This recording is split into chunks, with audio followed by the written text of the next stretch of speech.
Solís estudió la licenciatura de Diseño Gráfico en la Universidad Loyola y Administración de Empresas en la Universidad Americana. Se desempeñó como docente por 3 años. Fue jefe de área en la Secretaría de Educación en México. Fundador de la ONG Amistad Evolution. Estableció una marca de ropa junto a su esposa Carolina Shoba, así como otros emprendimientos. Actualmente es conferencista y coach. Padre de 3 niños, Hans, Johan e Ian, los cuales practican homeschool. Cofundador de Homeschool en Argentina.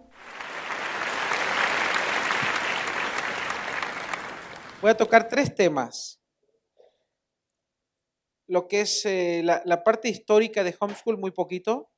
La parte legal, que yo sé que a muchos les interesa. Y la parte social, ¿sí?, del homeschool. La parte de la historia.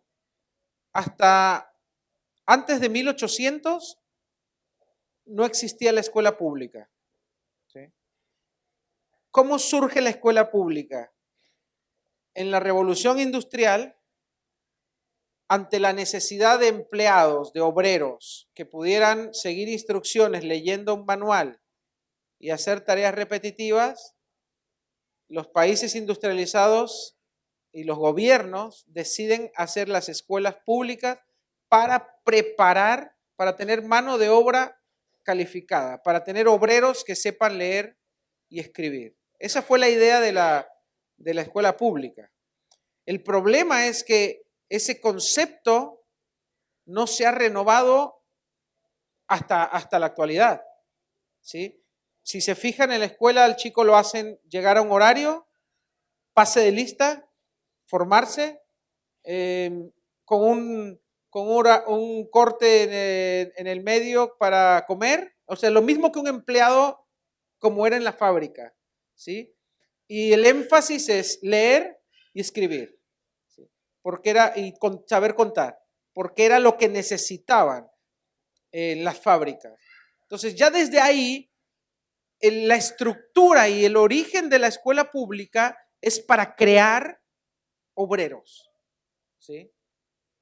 Si tú quieres que tu hijo sea un emprendedor, si tú quieres que tu hijo piense fuera de la caja, si tú quieres que tu hijo destaque en lo que es sus aptitudes o se forme como alguien diferente, pues lo primero que van a hacer en la escuela es regular todos, o sea, hacerlos todos como un mismo robot, por así decirlo. El chico que sobresale o el chico que es más artístico o el chico que tiene otra inquietud, se la van a cortar. Hay un experto que es Sir Ken Robinson, que es un experto en educación. Pueden encontrar la charla en TED, ¿sí? Muy buena, se la recomiendo, también la tenemos en la página, que en resumen lo que dice es que la escuela actual, por su forma de funcionar, lo que hace es matar la creatividad de los niños. Y hoy en día, los mejores puestos en empresas, por ejemplo, si vos decís quiero ir a una empresa, lo que buscan es a los creativos, a los que piensan fuera de la caja. Las personas que se destacan en el mundo de los negocios o en el emprendimiento es los visionarios que ven fuera de la caja. Entonces, esa fue una de las razones por las cuales yo decidí no enviar mis hijos a la escuela, porque yo quiero que ellos piensen fuera de la caja, que sean creativos, que su individualidad se desarrolle y que tengan una personalidad definida, no porque se los impusieron o porque los quisieron estandarizar, ¿sí? Y tampoco quiero que tengan una mentalidad de empleado, donde el empleado se conforma, pues ahí iríamos a términos filosóficos, pero el empleado está hecho para trabajar ciertas horas, se conforma con un pequeño sueldo, mientras su jefe o su patrón se la lleva toda. Entonces yo no quiero que mi hijo no tenga las oportunidades que otros tienen, ¿sí? ¿Por qué? Porque ya fue condicionado desde chico a conformarse a ser un empleado cuando él puede ser un emprendedor o puede ser dueño o puede ser un inventor o puede ser un astronauta, ¿sí? ¿Por qué los niños quieren ser astronautas y cuando crecemos ya no queremos ser astronautas? Porque en cierto momento nos mataron la creatividad. Pero bueno, no quiero andar mucho en eso porque es un tema que a mí me apasiona.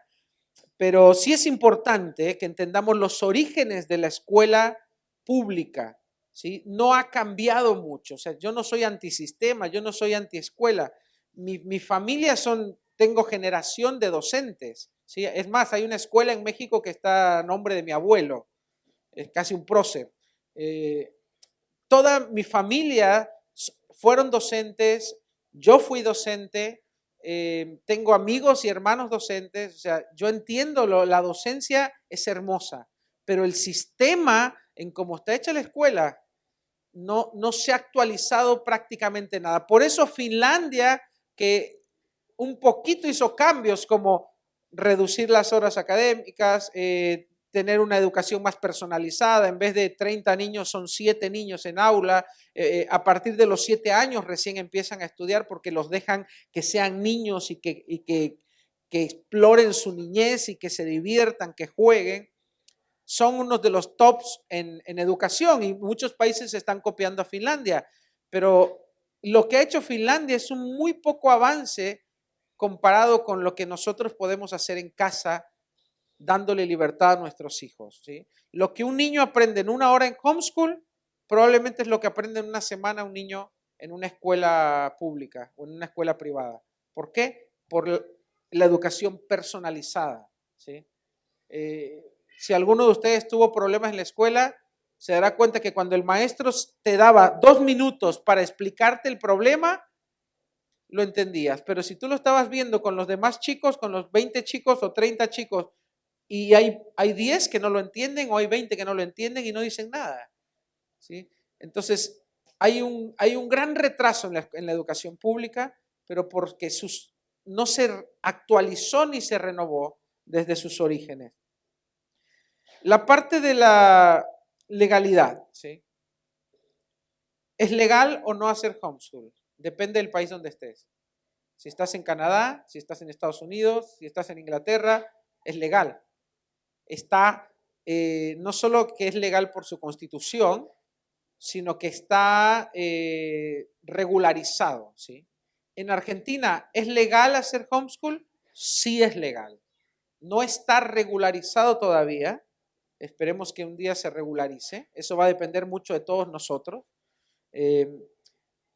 Hay un vacío legal en Argentina porque al no estar regulado, al no haber leyes específicas para la educación en casa, se crea un vacío legal, hay áreas grises. Entonces, por un lado el Estado, la Constitución avala y respalda hacer homeschool, o sea, te da derechos, te da una protección, los tratados con la Haya te dan una protección, pero por otro lado, las regulaciones inferiores a la Constitución te dicen que tienes que enviar al chico a la escuela. Y por ejemplo, el que recibe una asignación y no envía al chico a la escuela no puede cobrar la asignación. Si alguien te denuncia, tienes que rendir cuentas, ¿sí? Ha habido casos donde hay padres que los han denunciado, algún vecino, algún maestro enojón o vengativo. La realidad del problema, muchos de los problemas con las denuncias es por la ignorancia de las personas cercanas cuando los padres a veces comparten que hacen homeschool o que quieren hacer homeschool y el que no lo entiende y te tiene un poco de mala onda, te puede denunciar y ahí vas a tener que defenderte. Ahora, muchos tendrán temor, ¿me pueden quitar mis hijos? No te pueden quitar tus hijos. ¿Por qué? Voy a dar un par de leyes de la Constitución. Después lo vamos a poner en la página, pero el que quiera anotar puede hacerlo. El artículo 265 de la Constitución dice: los hijos menores de edad están bajo la autoridad y cuidado de los padres. Tienen estos la obligación y el derecho de criar a sus hijos, alimentarlos y educarlos, ¿sí? Es un derecho de los padres que está plasmado en la Constitución y ninguna otra ley está sobre la Constitución. Entonces, basado en esa ley, tú tienes el derecho de educar a tus hijos, ¿sí? Dice, conforme a su condición y su fortuna, no solo con los bienes de los hijos, sino con los propios. Después hay otro artículo, el artículo 14. Es un poco largo, pero dice, todos los habitantes de la nación gozan de los siguientes derechos conforme a las leyes del reglamento de su ejercicio, de trabajar, de ejercer la industria, etcétera.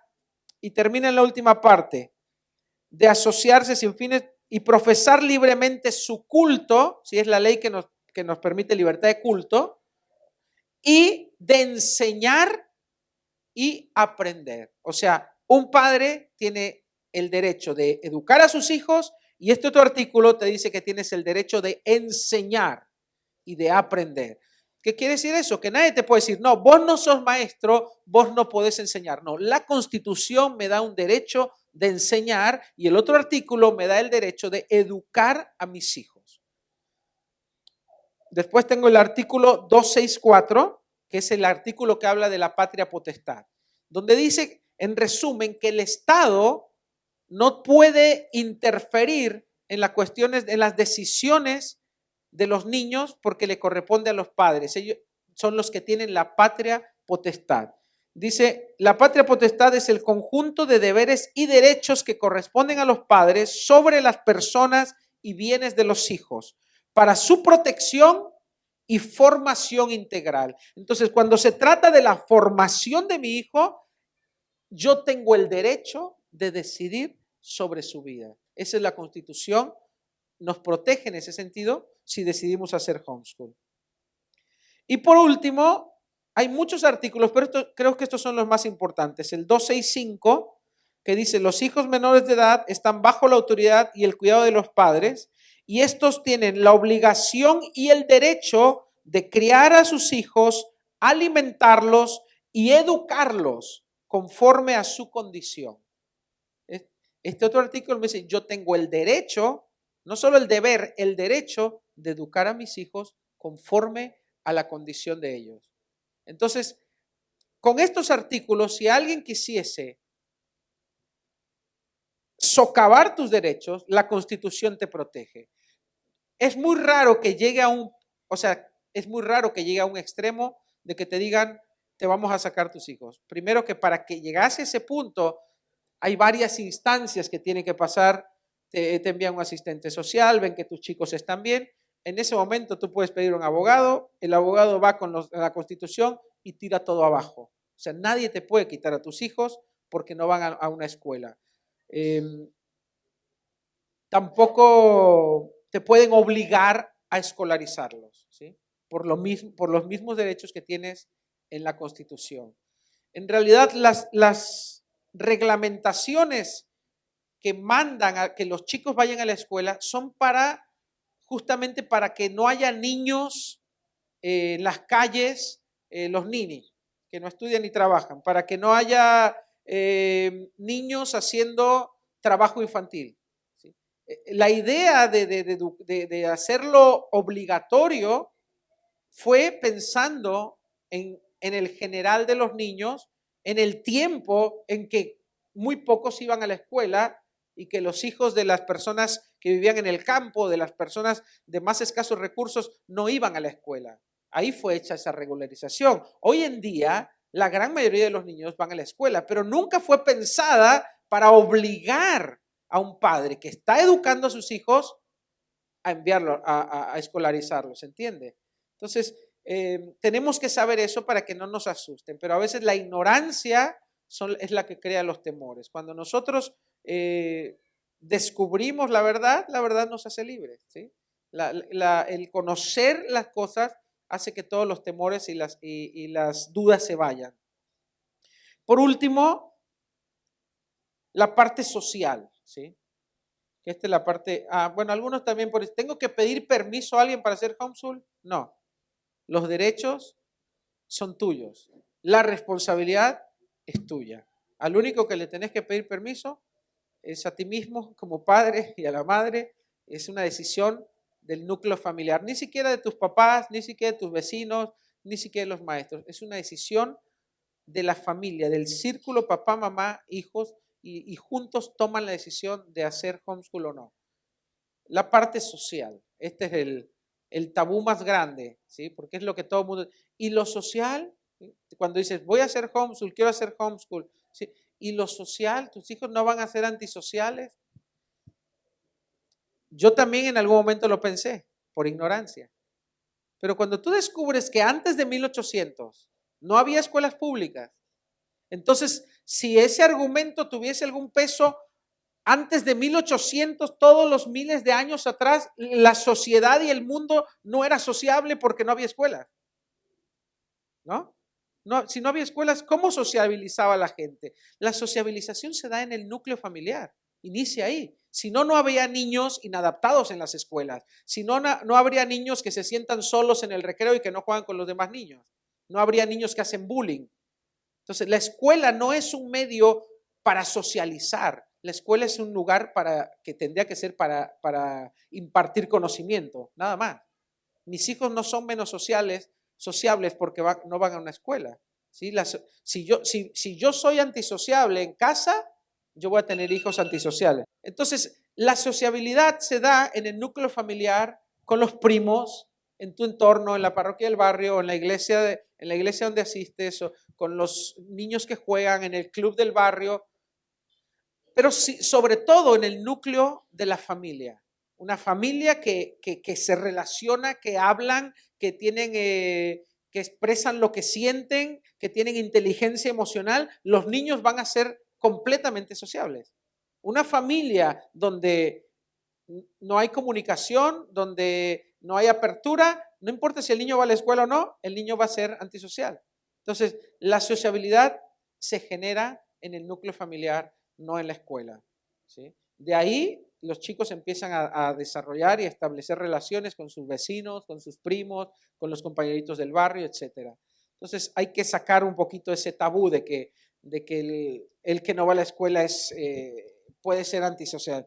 Nosotros tenemos 3 niños, son sociables, igual que cualquier otro niño, juegan, tienen amigos, charlan, hablan de más, hablan demasiado a veces, pero no existe. Yo conozco personas que han hecho homeschool, que hoy día son padres, y son las personas más normales, es más, a veces son más sociables que los chicos que van a la escuela.